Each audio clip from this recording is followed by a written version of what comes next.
ഈശോമിശിഹായ്ക്ക് സ്തുതിയായിരിക്കട്ടെ. പ്രിയമുള്ളവരെ, പരിശുദ്ധ അമ്മയോടും വിശുദ്ധ യോസേപ്പ് പിതാവിനോടും സകല വിശുദ്ധരോടും സകല മാലാഖമാരോടും ചേർന്ന് നമ്മുടെ പിതാവായ ദൈവത്തെ, അവിടുത്തെ അനന്തമായ കാരുണ്യത്തെ പ്രതി നമുക്ക് ആരാധിക്കാം. പരിശുദ്ധനായ ദൈവമേ, പരിശുദ്ധനായ ബലവാനെ, പരിശുദ്ധനായ അമർത്തിനെ, ഞങ്ങളുടെ ഈ ലോകം മുഴുവൻ്റെ മേൽ കരുണയായിരിക്കണമേ. വിശുദ്ധ ഫൗസ്റ്റീനയുടെ ഡയറി ഗ്രൂപ്പ് 190 സന്ദേശം. ദൈവസന്നിധിയിൽ ഞാൻ എടുക്കുന്ന സ്വതന്ത്രമായ തീരുമാനത്തിലാണ് അതിൻ്റെ മുഴുവൻ ശക്തിയും അടങ്ങിയിരിക്കുന്നതെന്ന് ഞാൻ മനസ്സിലാക്കി. ഞാൻ തന്നെ സ്വതന്ത്രമായി സമ്മതം തരണമെന്നും പൂർണ്ണ മനസ്സോടെ ദൈവഹിതം സ്വീകരിക്കണമെന്നും അല്ലെങ്കിൽ അതിനൊരർത്ഥവും ഇല്ലെന്നും ഈശോ വെളിപ്പെടുത്തി. വിശുദ്ധ ഫൗസ്റ്റീനയുടെ ഡയറി കുറിപ്പ് 190 സന്ദേശം. പൂർണ്ണ മനസ്സോടെ ദൈവഹിതം സ്വീകരിക്കണം, അല്ലെങ്കിൽ അതിനൊരർത്ഥവും ഇല്ലെന്ന് ഈശോ വെളിപ്പെടുത്തി. ഞാൻ തിരുസന്നിധിയിൽ എടുക്കുന്ന സ്വതന്ത്രമായ തീരുമാനത്തിലാണ് അതിൻ്റെ മുഴുവൻ ശക്തിയും ഭംഗിയും ഒക്കെ അടങ്ങിയിരിക്കുന്നതെന്ന് വിശുദ്ധ ഫൗസ്റ്റീന നമ്മളെ ഓർമ്മപ്പെടുത്തുകയാണ്. വിശുദ്ധ ഫൗസ്റ്റീനയ്ക്ക് കിട്ടിയ ബോധ്യമാണത്. അസിസിയിലെ വിശുദ്ധ ഫ്രാൻസിസിന്റെ ജീവിതത്തിൽ ഇങ്ങനൊരു അനുഭവമുണ്ട്. മാനസാന്തരത്തിന് മുമ്പ് 24 വയസ്സുവരെ ഏതൊരു യുവാവിനെയും പോലെ അടിച്ചു പൊളിച്ച് ആഘോഷിച്ച് ജീവിതം മുഴുവൻ സന്തോഷത്തോടെ ചെലവിട്ടിരുന്ന ഒരു കാലഘട്ടം. ഭൗതികമായ സന്തോഷം, അതിൽ ഒത്തിരി അധാർമികതയും ഒത്തിരിയേറെ പാപത്തിൻ്റെയും തിന്മയുടെയും ഒക്കെ കെട്ടുകളുണ്ടായിരുന്ന ഒരു കാലഘട്ടം. അവിടെ ആയിരിക്കുമ്പോൾ പോലും ഫ്രാൻസിസിന് ഇങ്ങനൊരു ബോധ്യമുണ്ടായിരുന്നു. ദരിദ്രരോടും പാവപ്പെട്ടവരോടുമൊക്കെ സ്നേഹവും അനുകമ്പയും ഒക്കെ ഉണ്ടായിരുന്നു.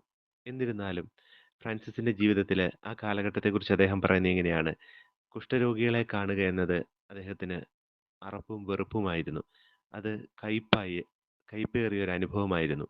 എന്നാൽ ഈശോയെ തിരിച്ചറിഞ്ഞപ്പോൾ, ഈശോയുടെ സ്നേഹം അനുഭവിച്ചപ്പോൾ ഫ്രാൻസിസ് പറയുന്നത് ഇങ്ങനെയാണ്: ആദ്യം കയ്പായിരുന്നത് പിന്നീട് എനിക്ക് മധുരമുള്ളതായി തീർന്നു.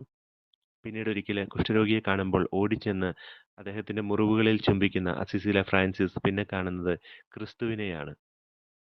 നമ്മുടെ ജീവിതത്തിൽ ഇതുപോലെ തന്നെയാണ്. ദൈവഹിതമനുസരിച്ച് നമ്മുടെ ജീവിതത്തെ പൂർണ്ണമായിട്ട് നമ്മൾ സമർപ്പിക്കുമ്പോൾ ചിലപ്പോൾ ഈ ലോകത്തിൻ്റെതായ ചില സന്തോഷങ്ങളും ചില സംതൃപ്തികളും ചില ബഹുമാനങ്ങളും ചില ആഘോഷങ്ങളും ചില സൗഹൃദങ്ങളും ചില സമ്പാദ്യങ്ങളും ചില സ്വാതന്ത്ര്യങ്ങളും ഒക്കെ ചിലപ്പോൾ നമുക്ക് നഷ്ടപ്പെട്ടെന്ന് വരും. അത് എന്നേക്കും നിലനിൽക്കുന്നതല്ല.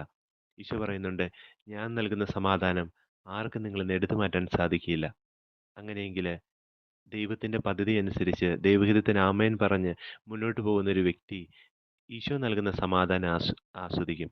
എൻ്റെ സമാധാനം ചില കാര്യങ്ങൾ നഷ്ടപ്പെടുമ്പോൾ നഷ്ടപ്പെടുന്നതാണോ എങ്കിൽ അത് ഈശോ തന്നതല്ല. കാരണം ഈശോ പറയുകയാണ്, ഞാൻ നൽകുന്ന സമാധാനം ആർക്കും നിങ്ങൾ എടുത്തു മാറ്റാൻ സാധിക്കുകയില്ല.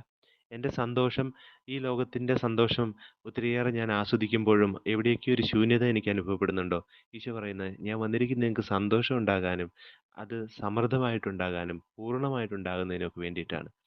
നമ്മൾ എന്തെല്ലാം ആഘോഷങ്ങളും എന്തെല്ലാം സമ്പാദിച്ചാലും ജീവിതത്തിൻ്റെ ഏതെങ്കിലുമൊക്കെ സാഹചര്യങ്ങളിൽ ചില ശൂന്യതയും നിസ്സംഗതയും നമ്മളെ തേടിയെത്താറുണ്ടോ?